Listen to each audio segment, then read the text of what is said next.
Welcome to another episode of Texas Strip Club's Uncensored podcast. I'm DJ Jack. Alright guys, last podcast that I did was about me and my friends in Corpus Christi, DJ Miggie and Chef Mike. Well, you know what? That podcast is going on for about an hour, so I had to cut it up. I already did the first half with DJ Miggie talking about this waitress that he was with at the landing strip, who ended up cock-blocking him to everybody else. And here we go with the second half between me, DJ Jack, and Chef Mike.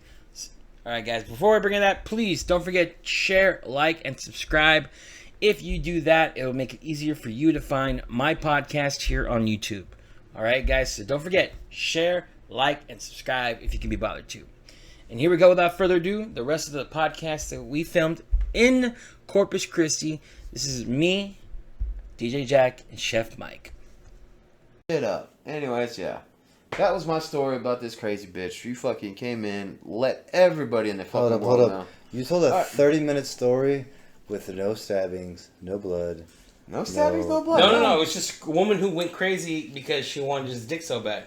Yeah. Okay, so now you're going to... I mean, no, that's valid. You know, that sucks. Actually, we're going to end with me. We'll just do your other stories on part 2. All right, Mike, it's your turn. All right, well, that was my story about Anna. Here's my turn. I guess I'll go with the shortest one, which was my consciousness. No, I mean, you can go as long as you want. Seriously, we're talking about the shortest one. Okay, so about the shortest one, my bad. Yeah, the shortest story, the shortest chick, also Mexican, which little Mexican girls are sexy. Well, not girls. Short Mexican women are sexy. Let's be a little more specific.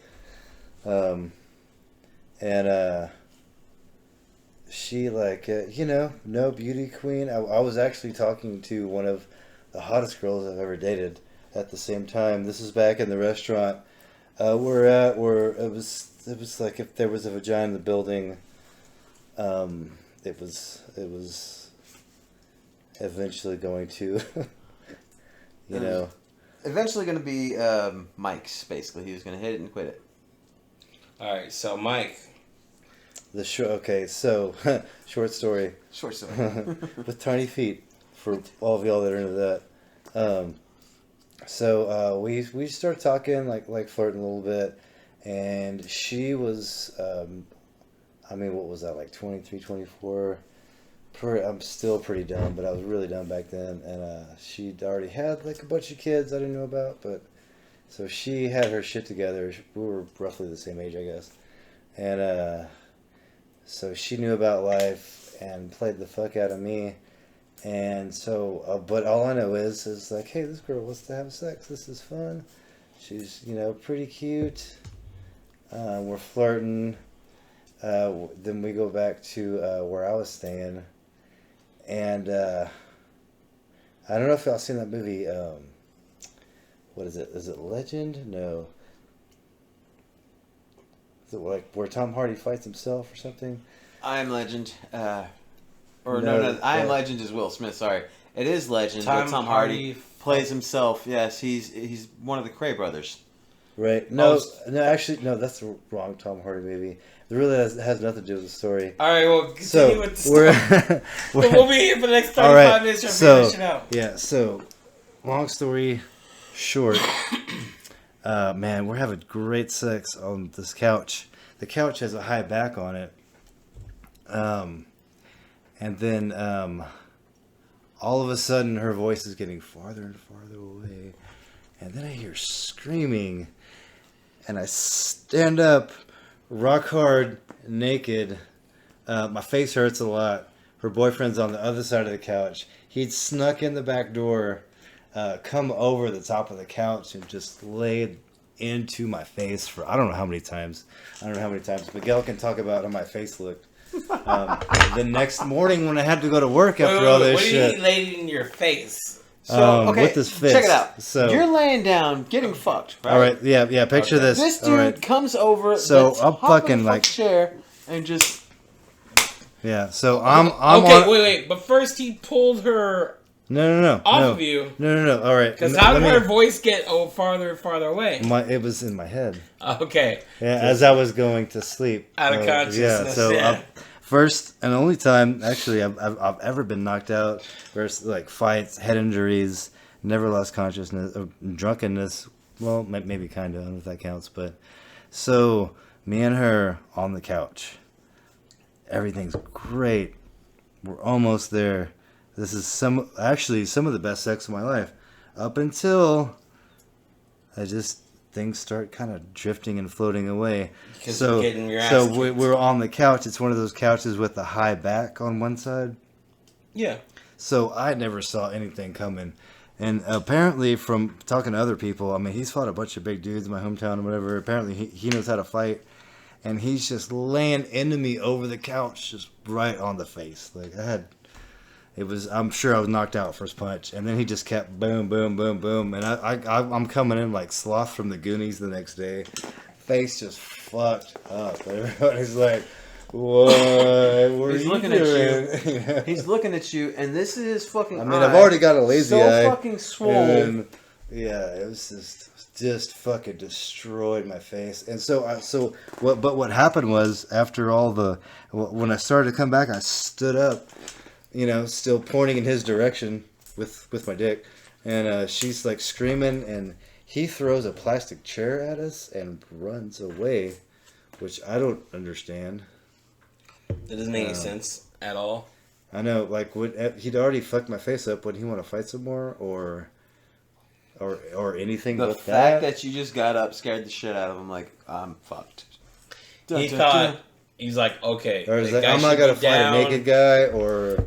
Okay, first of all, first of all, you got up after your monster scared him away. Okay, first of all, he beat the shit out of you, and then you get up with a rock hard dick. You ever seen the Trailer Park Boys? Okay. I do like whenever Randy wants to fight, he takes his fucking pants off. You don't want to ever fight. And I forget if a famous comedian said if he ever went to prison. If somebody wanted to start shooting with him, he would drop down his drawers and be like, all right, let's go. He goes, there I go with my dick fucking swinging and be like, all right, you want to fight? We going to fight? But then he's all, he was basically saying like, oh, but then they're in prison and stabbing and killing motherfuckers in the showers, so I'm pretty sure that's not going to work. He's like, but in the real world, nobody will want to fight a guy with a swinging dick. Nobody. That was kind of what I always thought. Like, I mean, I can tell you right now, I know that if we got in an argument and I punched you and you were sitting down and then you stood up and you had your dick out, I would run away because I would be thinking, I'm sure most of us, if something happened, like, you know what? I'm good.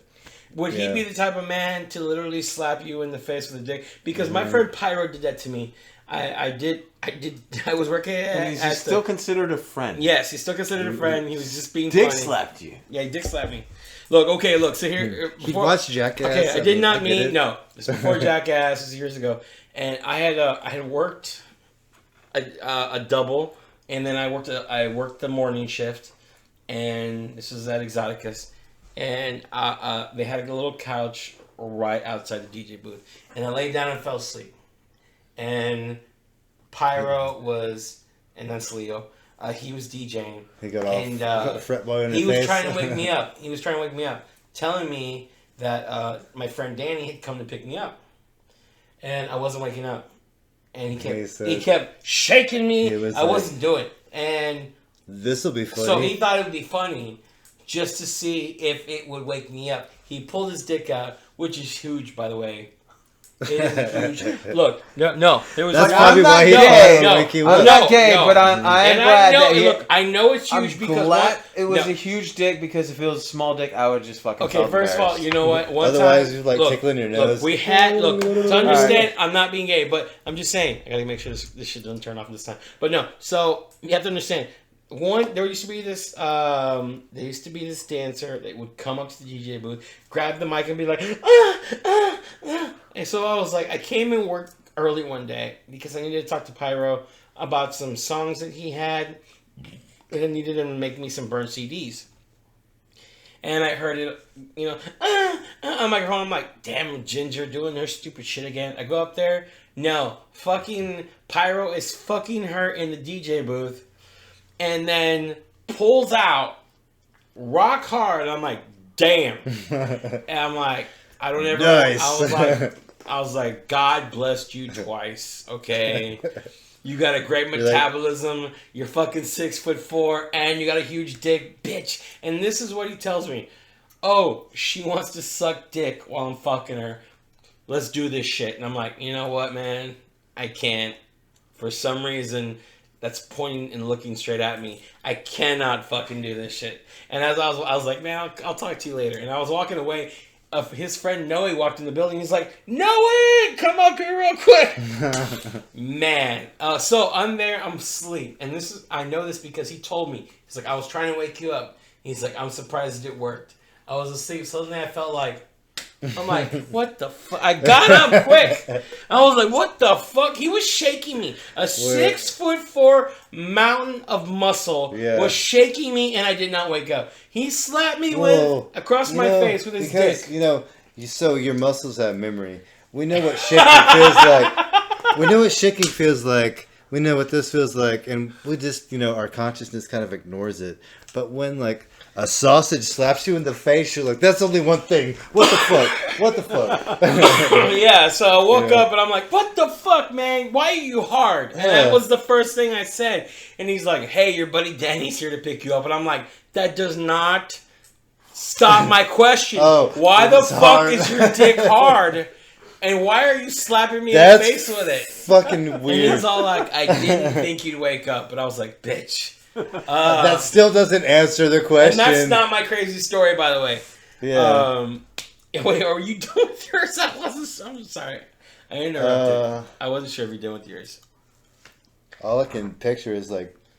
the reason why the guy didn't fight you is because you were rock hard and you stood up butt naked. So, yeah, that's why. That was one of them. We're doing one and one because Miguel had to take fucking 45 minutes to do one story, and now I've got to do mine. I don't think you'll understand like how fucked up my face was. It looked like I got beaten with a giant rock hard dick or something. I don't know. take a fucking baseball, cut it in half, and put that over his fucking eye. That's how bad it was. Like, it was just... swollen. This was his fucking eye. He's staring at you, and I'm looking at you like this. I'm like, I don't know if you ever seen The Fly. It was like I was trying to grow into something else. Like, yeah. I mean, from... yeah, anyway. Looking like Sloth with the fucking crazy fucking patch on. Yeah. I've come out of car wrecks better than that, and then just stand up. I'm going to save getting stabbed by a stripper for later. We're going to do this one. And I've told this story before, but I don't know. I know Mike's never heard this story. Go ahead and tell it then. All right. About the time people thought that I murdered somebody. And, okay, so you have to understand, in the Rio Grande Valley, it's a lot of hardworking people. And houses are cheap because, low income. Okay? So you can buy a nice 3-bedroom house in certain areas for $80,000 and under 2 acres of land, but people have to work. The dad's got to work, the mom's got to work. Together they're pulling about 90 hours a week to make everything work. They put food on the table and they put clothes in the kids' bags. That's how it is, working class, right? So this girl, and they don't take no shit. Who turned 18? They raise good children. Yeah, they do. Or crazy people, Yeah, well, her mom was... she was raised by her mom by herself. But they don't raise spoiled bitches. Well, here's the thing. So, but really, get your eyelash game together. Cut that shit off. So here's the thing. That's you, RGV. This girl was in high school. She turned 18. Now, she turned 18 in her last semester of school. In spring. And she decided, I need to make money. I need to get out of my mom's house. I need to get ready for community college. And I'm not joking. Yeah, I'm not being. She knew she wasn't going to get a scholarship. She was going to go to community college. So she comes working at a strip club. She's making some money, and she started hitting on me. And I was like, look, I go, you know what? You look like you're 12. And that's not going to work for me. I once fucked a midget, and I had to stop halfway through because it felt wrong. I felt like I was fucking a child. I felt like a pedophile fucking that midget. So you can imagine me looking at a girl who looked like she was 11 years old wearing makeup. It just wasn't working for me. Right? I think it's going to be cool, and then, what the fuck? No, fucking the midget was just not real. She got mad, but I was like... I mean, I'm not saying it's going to stop me, but... Well, here's the thing. So, I found this out later, but this is pertinent to the story. It turns out later, a couple other guys that we work with were like, oh, she's 18, she's legal. And she fucked a couple of guys we work with. Okay? That's pertinent to the story because I don't want what's coming up next to sound like, oh, this girl got taken advantage of. She had been fucked before. And one guy told me, she's like, oh yeah, she said she started fucking at 14. One guy told me, she's like, yeah, like the floor guy told me, he's like, oh yeah, she said she had been fucking since 14. And I'm like, okay. Anyway, so one of our bartenders was having a party. Would you say it was prom night or what? No, 14, not prom night. No, so... no, like her 18th birthday was at prom night? Like it's... No, because it was over. It was around. She was. This is 1950. She was damn near. I'm just saying, like, what was your perception or whatever? Yeah, I remember her telling me her birthday was right before New Year's. Anyway, like she was almost. Yeah, like I said, like, when life is hard, people grow up faster. But, well. So I was kind of making jokes about that, but. Oh well, here's the thing. So, also, I'll tell you some Arkansas stories that'll make you laugh in a minute, but. Go ahead. So here's the thing. So this bartender named Stacy Brown was having a party, and it was a big thing. Stacy left early. It was gonna be a big thing. We had strippers, waitresses coming, but we specifically told this girl, "You cannot come." Stacy had one fucking rule: nobody under the age of 21 could fucking be there because if they did, and the cops showed up, they would have to deal. She would have to deal with the fact that a minor was drinking at her house. Bullshit, so. We told we had the manager tell her to leave early, and I can't remember her name right now for some reason. But anyway, she had to leave early, and this bitch went right next door to the fucking Taco Bell. It was right next to the fucking strip club, and waited there for like fucking 4 hours while we all cleaned together. We dumped all the trash together so we could all leave at once. We left in a convoy. Now, mind you. This is South Texas. When you drive on certain roads, it's like a mile in between lights. And I'm at the ass end of the convoy, and I'm like, there's a car behind us with its lights off. But I saw it for a second. It's tailing y'all with no lights. Yeah, hold on. Oh, so we drove about 6 miles to get to the fucking house. This bitch was driving the entire way with her lights off, and I know it's because we all parked. And suddenly she sprang out of nowhere right next to me, being like, "It's time to party!" And I'm like, "Did you come out of the bushes?" She put her arm in mine. Time to party. Yeah, she put her arm in mine, and everybody saw that she was with me, and they're like, "Why the fuck you bring this bitch?"